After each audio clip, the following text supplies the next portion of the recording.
एक पारी और 32 रनों की हार। ये हार नहीं है बॉस, ये बहुत ही शर्मनाक हार है जो कि भारतीय टीम को मिली है साउथ अफ्रीका दौरे पर पहले टेस्ट मैच। और यह साबित करती है कि भारतीय टीम के खिलाड़ी जो है वो सिर्फ और सिर्फ घर के से बाहर में सिर्फ ये लोग अपनी शक्ल दिखाने के लिए जाते हैं। मैच से पहले इन लोगों का पिक देख लो, हर एक जगह पर, हर एक सोशल साइट पर तुम लोगों को मिल जाएगा। कभी ये सफारी करते हुए दिख जाते हैं, कभी जू का आनंद ले रहे हैं, कभी ये बीच पर घूम रहे हैं। लेकिन जब बीच मैदान पर उतरते हैं ना, इनके परफॉर्मेंस नील बट्टा सन्नाटा हो जाता है। इनको गेंद ही नहीं दिखाई दे रहा है। और इससे भी तारीफ के योग्य तो हमारे सेलेक्टर्स हैं, टीम सेलेक्टर्स, जो कि आईपीएल में ही खिलाड़ियों को पिक कर लेते हैं। उनकी एक दो पारियों को देखकर यही हमारा T20 वर्ल्ड कप खेलेगा, यही खिलाड़ी हमारा वर्ल्ड कप खेलेगा, यही खिलाड़ी सब जगह खेलेगा, चाहे वो खिलाड़ी फ्लॉप पर फ्लॉप ही क्यों न करता जाए, दूसरे खिलाड़ी को हम मौका ही नहीं देंगे। और जब इतने बड़े विजनरी कोच हमारे पास होंगे तो भाई हारना तो तय है। वही हुआ पहले टेस्ट मैच में। भारतीय बल्लेबाजी की जितनी भी बुराई की जाए ना वो कम है। बहुत ही शर्मनाक बल्लेबाजी रही पहले इनिंग में भी, और दूसरे इनिंग की तो बल्लेबाजी की हम कुछ कह ही नहीं सकते हैं।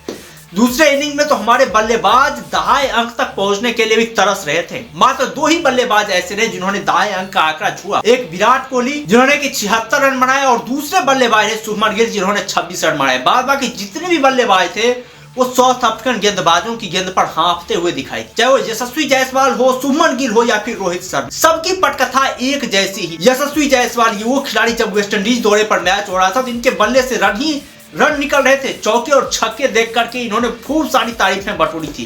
लेकिन भाई साहब भारतीय बल्लेबाजों की असलियत का पता आपको 2-3 कंडीशन पर ही पता चलेगा। एक तो साउथ अफ्रीकन तौर पे ले लो, दूसरे इंग्लैंड के तौर पर ले लो, और तीसरे ऑस्ट्रेलिया के तौर पर ले लो, एक न्यूजीलैंड को भी ले लो। यहाँ पर भारतीय बल्लेबाजों की असली परीक्षा होती है कि भाई साहब भारतीय बल्लेबाज कितना अच्छा परफॉर्मेंस दे सकते हैं। यशस्वी जायसवाल पहले इनिंग में मात्र 17 रन बनाकर के आउट हुए, और यहाँ पर दूसरे इनिंग में भाई ने मात्र 5 रन बनाए। वहीं पर रोहित शर्मा पहले इनिंग में इनके बल्ले से 5 रन निकले थे, लेकिन दूसरे इनिंग में तो इन्होंने शर्मनाक पारी खेली, मात्र 0 रन बनाकर के आउट हो। उसके बाद से शुभमन गिल जिन्होंने पहले इनिंग में मात्र 2 रन बनाए, यहाँ पर अच्छे दिख रहे थे शुभमन गिल, यहाँ पर अच्छी उनको स्टार्ट भी मिली थी। 26 रन बनाए थे, 6 चौके भी लगाए, लेकिन अपनी पारी को एक बड़ी पारी में तब्दील नहीं कर पाए। मात्र 26 रन बनाकर के आउट हो गए। वहीं पर श्रेयस अय्यर जिन्होंने कि पहले इनिंग में एक जीवनदान के बावजूद गिरते पड़ते लुढ़कते हुए 31 रन बनाए, दूसरी इनिंग में मात्र 6 रन बना करके बोल्ड हो गए मार्को यानसन की गेंद पर। केएल राहुल जो कि पहली पारी के शतकवीर थे, जिन्होंने शतक लगाया, उनसे दूसरी पारी में भी उम्मीद थी कि वह कम से कम विराट कोहली का साथ तो जरूर देंगे और भारतीय टीम को कम से कम ये एक पारी की जो हार है उससे जरूर बचा लेंगे। लेकिन केएल राहुल दूसरे पारी में कुछ कमाल नहीं कर पाए, मात्र 4 रन बना करके, वो भी पवेलियन चलते। शार्दुल ठाकुर जिन्हें ऑलराउंडर कहा जाता है, इन पर बहुत ज्यादा विश्वास था भारतीय सेलेक्टर्स को कि शार्दुल ठाकुर अपने बल्ले से भी और गेंद से भी कमाल दिखा पाएंगे। लेकिन शार्दुल ठाकुर पहले इनिंग में भी निराश किया, और यहाँ पर भी शार्दुल ठाकुर कुछ खास नहीं कर पाए, मात्र 6 रन बना करके पवेलियन लौटे। और शार्दुल ठाकुर की जहां तक बात है ना, ये खिलाड़ी ना ही बल्लेबाज है और ना ही गेंदबाज है। इन्हें बेकार का किसी कैटेगरी में भारतीय टीम के सिलेक्टर्स ने खिलाया है। इनकी जगह पर अच्छा होता किसी बल्लेबाज को खिला लेते या फिर किसी गेंदबाज को यहाँ पर मौका देते। रविचंद्रन अश्विन जिनकी विदेशों में पटकथा जो होती है वो तुम लोगों को पता ही होगा। विदेश में ये ना ही अपने गेंद से कमाल दिखा पाते हैं, ना ही अपने बल्ले से कमाल दिखा पाते हैं, और गेंदबाजी से रविचंद्रन अश्विन का कमाल हो भी नहीं पाएगा विदेशी पिचों पर। ये सिर्फ और सिर्फ एशियन पिचों पर ही अपनी गेंदबाजी का कहर दिखा सकते हैं। यही करने के रविंद्र जडेजा खिलाया जाता है विदेशी पिच पर। हालांकि रविंद्र जडेजा इस मैच में छोटे थे, जिसकी वजह से रविचंद्रन अश्विन को मौका दिया गया। लेकिन रविचंद्रन अश्विन गेंद से भी और बल्ले से भी दोनों ही जगह नाकामयाब रहे, कुछ कमाल नहीं कर पाए। पहली पारी में हालांकि उनके बल्ले से 8 रन निकले भी थे, लेकिन इस पारी में मात्र 0 रन बना करके पवेलियन लौटे। ऐसा भी नहीं था कि पिच बहुत ज्यादा खराब था, ये वही पिच था जहां पर डीन एल्गर ने काफी जबरदस्त बल्लेबाजी करी। वहीं पर विराट कोहली के बल्ले से भी काफी जबरदस्त रन निकल रहे थे, और इसलिए निकल रहे थे कि वो पॉजिटिव इंटेंट के साथ खेल रहे, वो शरीर पर गेंद को ले रहे थे, चोट खा रहे थे, बीच मैदान पर टिके हुए थे, इसीलिए विराट कोहली के बल्ले से रन निकल रहे थे।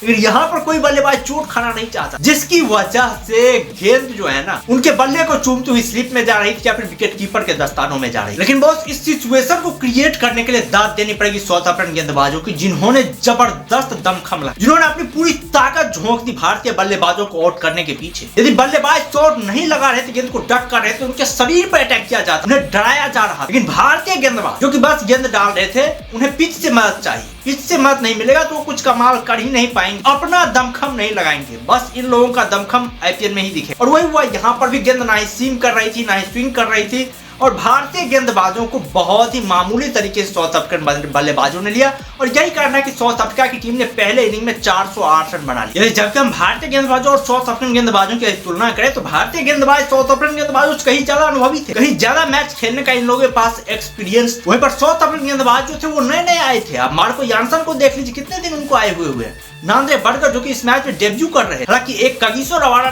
थे जो कि थोड़े बहुत अनुभवी, लेकिन इन गेंदबाजों ने जो परफॉर्मेंस किया, जिस तरह से अपने आप को झोंका, वो काबिले तारीफ और इनको 100% देना पड़ेगा कि इन्होंने मजबूर किया भारतीय बल्लेबाजों को गलत शॉट खेलने। वहीं पर भारतीय गेंदबाज अपनी गेंदबाजी साउथ अफ्रीकन बल्लेबाजों को मजबूर ही नहीं कर पाए। ये लोग पिच के भरोसे बैठे थे कि पिच से उनको मदद मिलेगी, गेंद स्विंग करेगी, मूव करेगी, फिर जाकर के बल्लेबाज गलती करेगा, फिर उनको विकेट मिलेंगी।